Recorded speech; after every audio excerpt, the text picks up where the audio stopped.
እሺ እየሰማኸኝ ነው? አዎ እየሰማሁ ይሰማል። ከዛን ቤተሰብ ሊሰጠው አልፈለገም ነበር የለውም በማለት ማለት ነው። እኔ ግን የሃይማኖት አባት ስለሆነ ልጅም ስለሆነ እኔም እሱም ልጅ ስለሆነ ሰርተን እናገኛለን በማለት እና ቤተሰብ ውስጥ የሚያስቸግረኝ ሰው ስለነበር ከነዛም መውጣት ስላለብኝ በሰዓቱ ቤተሰብ ውስጥ ለጋብቻ የሚፈልጉ የሚያስቸግሩ ስለነበር ከዛ ውስብስብ ነገር ውስጥም ለመውጣት እንደገና እሱ ደግሞ የሃይማኖት አባት ምንም ባይኖረውም የሃይማኖት አባት ስለሆነ መረጥኩትና ተጋባና አልሐምዱሊላ 2 ልጆች አፈራን። እንግዲህ 14 ዓመት በትዳር ቆየን። ያው ብዙ ፈተናዎች አልፈው በፊት ስደት ወጥቻለሁኝ። ወዳው ተጋብተን ማለት ነው። ከዛን ከተማ ላይ ቦታ ነበረው ሰራሁኝ። እየሰራሁ ስልክለት ቤት ሰራን። እኔ እየሰራሁ እየላኩለት ቤት ሰራን። ከዛን ቤታችንን ጨረስን። ገበያ ያዝን። ዳቦ ቤት ከፈት። ብቻ የሌለ ሀብት መጣ ማለት ነው። ፈተና ግን የምነግርህን ፈተና እንደዚህ የሚገለጽ ፈተና አይደለም ያሳለፍኩት። በቃ እየሞትኩ እየተነሳሁ ፈተናዎች አሳልፌ ከዛም በኋላ ሀብት መጣ። ለማሳጠር ፈልጌ ነው ስለምጠራ ስራ ላይ ስለሆንኩ ማለት ነው። እና በጣም ሀብት እየመጣ ሲሄድ ማለት ነው ዳቦ ቤቱን በጣም ሞቀ፣ ሱቃችን በጣም ሞቀ። ሰውም እየቀጠርን ዘመድም እያመጣን እያገዝን በቃ ሀብት መጣ። ወላሂ ልጆቹም ሲፈጠሩ በቃ ሀብታማን። ከዛን የሆነ ሃይማኖቱ ላይ መላላት አመጣ እሱ ማለት ነው። ታማኝነት ለሰዎች ያጎላል። እንግዳ ወላሂ እስካሁኑ ሰዓት ጀምሮ 14 ዓመት ጀምሮ እኔ ባልኩትና በማውለው መንገድ ነው የሚውለው። ሲያከብረኝ በቃ እንደ ፈጣሪ ያከብረኛል። ስናገረውም በቃ ቃሌን በቃ እንደ ንግስት አድርጎ ነው የሚሰማኝ ማለት ነው። ግን ያው ፕላን ምናምን እኔ ነኝ። እሱ ስለ ስራ ፕላን፣ ስለ ትዳር ፕላን ምናምን የሚያውቀው ነገር የለም። ያው በሃይማኖትም ስለኖረ ያው በቂርአት ነው የኖረው። ምንም የሚያውቀው ነገር የለም። ግን እኔ ያመጣሁትን ፕላን በጣም ይከተላል። እኔ ብሄርኩበት እኔ ያልኩትን ቃሌን አይነቅፍም። በዛም ውጤታማ ሆነን እስካሁን የሚያምር በቃ በህይወታችን የሌለትን በቃ ደስ የሚል ትዳር ነው ማለት ነው እስካሁን ድረስ። ከዛን ሁለተኛ ሊኮለር ኖዲፍ ሀብታችን እየቀነሰ እንደገና ደግሞ እሱ ቃል ማጠፍ ጀመረ። በቃ ለሰዎች በቃሉ አይገኝም። በዚህ እንጣላለን። ለምን አንተ ሃይማኖት አባት ነህ? ለምን በቃል አትገኝም? ተው። የሆነ ለሰዎች ገንዘብ መጠንቀቅ አለብን። የኛ ንጹህ ገንዘባችን ነው። እሳት ነዶብን ስንት ነገር ተፈራርቆብን ይሄን ገንዘብ ያገኘ ነው። ሀላል ገንዘብን ከሀራም ገንዘብ ላይ ተጠንቀቅ። የሃይማኖት አባት ነህ። ተው እለዋለሁ። እሺ በቃ ምናምን በቃ ስመክረው ስቆጣው እንደ ልጅ ነው የሚመለሰው። መመክረዋለሁኝ በዋለበት ተከታትዬ ነው መመክረው። በጣም ስለሚሰማኝ ማለት ነው እያልኩ በቃ እየመከርኩት አብረን በቃ ጥሩን ህይወት አሳለፍን። እየመከርኩት ስመክረው በቃ እንደ ልጅ ነው እኔ የምመክረው። እሱም እንደ እናት ነው የሚሰማኝ። በቃ አንገቱን ደፍቶሽ በቃ ምንም አይነቅፈኝም ማለት ነው። እንደዛ እያልን እየኖር ብቻ ሀብት አሁንም እንዳልኩ እንግዲህ አብሶ በኛ በእስልምና ኢማን ከሌለ ማለት ነው ሀብት ይርቃል። በቃ እሱ ኢማን እያጠረው ሄደ። አሁንም ያው የትዳር አጋሪ ቢሆንም እኔ ፈጣሪን እየፈራሁ ኢማኔ እየሞላ ገንዘብን እያተረፍኩ እያገኘሁ በሄድም እሱ ከኢማኑ እየጎደለ ከቃሉ እየጎደለ በሄደ ቁጥር እርዚቅ እየራቀን ሄደ። በቃ ማጣት መጣ። ቤተሰብ እንረዳለን በጣም ያ ቤተሰብ መርዳት ቀርቶ የኛ እያቆለቆለ ሱቃችን በቃ ብዙ ነገር ደረሰብን። ብዙ ጥፋት እየጠፋብን መጣ። ብዙ ጥፋት ወረታችን ላይ እየጠፋብን ያ በምን እንደመጣ ታውቃለህ? የፈጣሪ ቁጣ ነው። አንደኛ እሱ በቃ ቃሉ እኔ ተቆጣጠር የሆነ በቃሉ አይገኝም። ለሰዎች በእምነቱ አይገኝም። በቃ ከእኔ እጅ ከወጣ በጣም ጥፋት ያጠፋል። ከዛ በዛ ምክንያት በቃ በ12 ዓመቴ 2 ልጆች ወልጄ መልሼ ወደ ስደት ወጣሁ። እያሳጠርኩልህ ነው ማለት ነው። ያ ምንድነው? ያ ድህነት መጣ። ያ ያፈራሁት ድህነት በቃ መልሶ ያወረት በያ ገንዘብ እየጠፋ ሲሄድ እሱም እንደገና ከሰዎች አልፎ እኔ ገሰጥ ሳረገው ነው እንጂ የኔንም ቃል አለመሙላት መጣ። በቃ ከዛን የድህነት መጣ። አሁን በስንት ዓመቴ እንግዲህ 2 ልጅ አፍርቼ ብዙ ነገር እሳት አልፎብኝ ብዙ ነገር ውጣ ውረድ። የሴት መሪነት ደግሞ ስትሆን ያልፍብሃል። ወንድ ሲመራህ አንተ በቃ ወንዱ ይችለዋል። ሴት መሪ ሆነ ስትኖር ደግሞ እሳት ይበልሃል። በቃ የደስታም የጥሩም ስላለው የትዳርህን መቅናት ባልህን አንተን መስማቱ አንተን መከተሉ ሲያስደስትህ መሪነትህ ደግሞ ማለት ነው ወላሂ ከብረት ያጠነክርህና ትገረፋለህ። በብዙ ግርፋት አለው መሪ ስትሆን።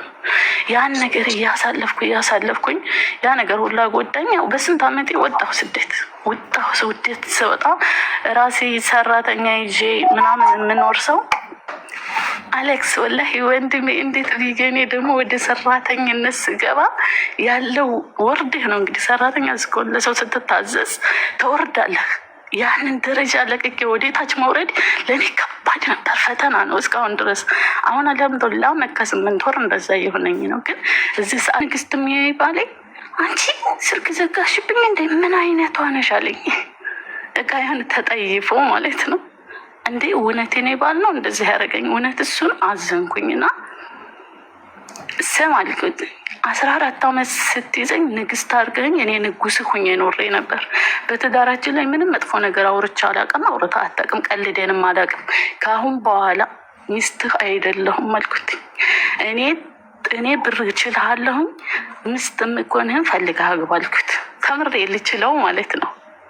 አግባ በቃ አንተ ይሄን ያክል እኔን ሳውዲ 3 ዓመት ሰራህቴ በሱ ብር ያው የሃይማኖት አባት ስለሆነ ስለሚታመን በሱ ነበር ብር የምታስገባው ማለት ነው። በስልክ ስንገናኝ በቃልሽ እንደጠናሽ ነሽ በቃ ይሄን ያክል ይለምነኛል። ብዙ ጊዜ እያለቀሰ ራሴን ላጠፋ ነው ምናምን በቃ የተለያየ መሳሪያ እያያዘ ምናምን ራሴን ላጠፋ ነው ምናምን እያለ ብዙ ነገር ይልክብኝ ነበር ማለት ነው። ከዛ ጠንክር፣ ለምንድን ነው እንደዚህ የምታደርገው ምናምን እያልኩት እስካሁን ድረስ። ከዛ በቃልሽ ነኝ ሾይ ምናምን ሲለኝ አዎ ብቻ እኔ ማጥናናት ላይ እና ግዳፍ ላይ ነበርኩኝ። ከዛ መጨረሻ ላይ እያሳጠርኩልኝ ስለን መጨረሻ ላይ ማለት ነው የእህትሽን ብር እንደዛ ከሆነ የእህትሽን ብር አላውቅም ስማ አንቺ ሚስቴክ አልሆን ይችላል እንዴ እች ልጅ ሃይማኖት አባት ናት ብላ በእምነት ሰታህ እህቴ የዋህናች ሳንቲም ቁጥር አታውቅ፣ ስልክ ቁጥር አታውቅ። እንዴት የዚችን አይነት ሰው ሳንቲም እንዴት ትቀማለህ? በእኔና በአንተ ባለመጓን ስለው አላቀምሳትም አለኝ። ከዛ አታቀምሳትም? እሺ እህቴ ልካለች በማስረጃም ገንዘብ ታቀርፋት። ያንተም ወገን የኔም ወገን አያስቆምህም። እሷ እንደው የእሷን ግን አንተ እንዴት ብለህ ስለው በቃ ችግር የለም ምናምን አለ። መጨረሻ ላይ በቃ እኔ ልመለስልህ አልኩት። እኔ ልመለስልህ ገንዘብ አንስጥልኝ አልኩት ማለት ነው። ማለት እኔ አው ማለት ለመመለስ ሳይሆን የእሱን ሁኔታና የጠፋውን ገንዘብ ማወቅ ፈለግኩና እኔ ልመለስልህ ስለው እሺ አለኝ። ከዛ እያወራን ስለምንቀጥለው ህይወት እያወራሁት እያለ ለመሆኑ ስንት ነው ያጠፋኸው ስለው ያጠፋው ብር ወላሂ ከባድ ነበር ያጠፋው ብር ማለት ነው። ከዛ እንዴት ይህን ሁላ ጠፋህ? አተርፋለህ ያልከውን ሽጠህ የእህቴን ገንዘብ ስታሟላ እንደገና እኔ እናንተ ወደ መታረቅ እንገባለን አልኩና ዘጋሁበት። እሺ አለ። እሺ እስትመጣ ድረስ አለ። እስትመጣ ድረስ እየሰማኸኝ ነው ወለ ተቋረጠ? እየሰማሁ ብሩን የጠፋውን ታወቅኩ በኋላ ማለት ነው። ይችን ብር ካጠፋበት አተርፋለሁ ብዬ ይሄን አድርጌ ነው ሲለኝ ለማታረፍ ለመስራት ነው ሲል ማለት ነው። ሂሳብ ስታሳውቀኝ መኖሩን ስታሳውቀኝ ከዛም በኋላ ወደ ሌላ ቃል ወይም ወደ እህቴ ሲተላለፍ ቃሌን አከብርልሃለሁኝ ወደ አንተ መንጠቴን አልኩት። እሺ ስትመጣ ድረስ በቃ ይችን ገንዘብ ከየትም አፈላልቂያ ሟላታለሁ። እሺ ተባብለን እያለ ከዛ ሰንቲሙም ሳይፈለግ አሁን ሪከርድ አድርገው እህትሽ በሰላም እኔ ጋር ገብታለች እና ሰንቲሙን ክፈይልኝ አረባ ማለት ያንን ገንዘብ ፈልጎ ሳያገጣጥም የሚያታርፈውንና የሚሸጠውን አታርፎ ያንን ገንዘብ በእጁ ሳይይዝ ያንን ገንዘብ ፈልጎ ሳይጠብቃት እህቴ ከሳውዲ ገባች አለ። የገባችው ደግሞ ቤተሰብን አልፋ ቀጥታ ነው ቤት ሄዳ ማለት ነው። እኔ የአባቴን አጥንት ብያለሁ። ገንዘብ ከኔ ጭራሽ አታገኝም። 14 ዓመት ስነግድም በሰው ሀገርም ስደትም ወጥቼ በመዳም ቤት ሰርቼ ሂሳብ በእጅ 10 ሳንቲም ይዤ አላውቅም። ቤተሰብ የተለላከልህ ብዬ ሪከርዱ መለስኩልን እና እዛው አንተና እህቴን ዘመድ ያመካክራችሁ ሰው ይዛችሁ ምን ትመክረኛለህ? ምን ትለኛለህ? ወላሂ እኔ ለችግሬ መፍትሄ አንደኛ ትዳሩን የጨበራ ተስካራረሹ በቃ ማለት ሌላ አግባ። ሰው እኮ ብዙ ነገር ትዳር ውስጥ እኮ ብዙ ነገር እኮ ያጋጥመዋል። በንግግር ከንግስትነት አንስቶ በአንዴ እንደዚህ አወረደኝ በሚል ሰበብ ትልቅ የተባለው የተከበረ ትዳር ሌላ አግባ እንደውም ሚስት በጣም ትክክል አይደል። ችግሮቻችሁን ቁጭ ብላችሁ መነጋገርና ማስተካከል ነው ያለባችሁ። ሰው ይሰዳደባል፣ ይዛዛታል እኮ እና ትዳር ውስጥ እግርና እግር ይጋጫል። ይሄ ምት ምናምን እስከሌለ ድረስ በንግግር በቃላት አልተግባባችሁም። ተናዶ የሆነ ነገር አለሽ ምናምን ኦኬ ትኮራረፍ ያለሽ ምናምን ከዛ ኔክስት ዴይ ሁለተኛ እንደዚህ እንዳታርግ ምናምን ትነጋገር ይቀጥላል። እኔ ሁሌ እየተፈቃቀርሽ እኮ የምትኖሪበት እኮ መድረክ እኮ አይደለም እንዴ። ሁሌ እኔ ፍቅር ቁርስ በላ ንግስቴ ንጉሱ ልዑሉ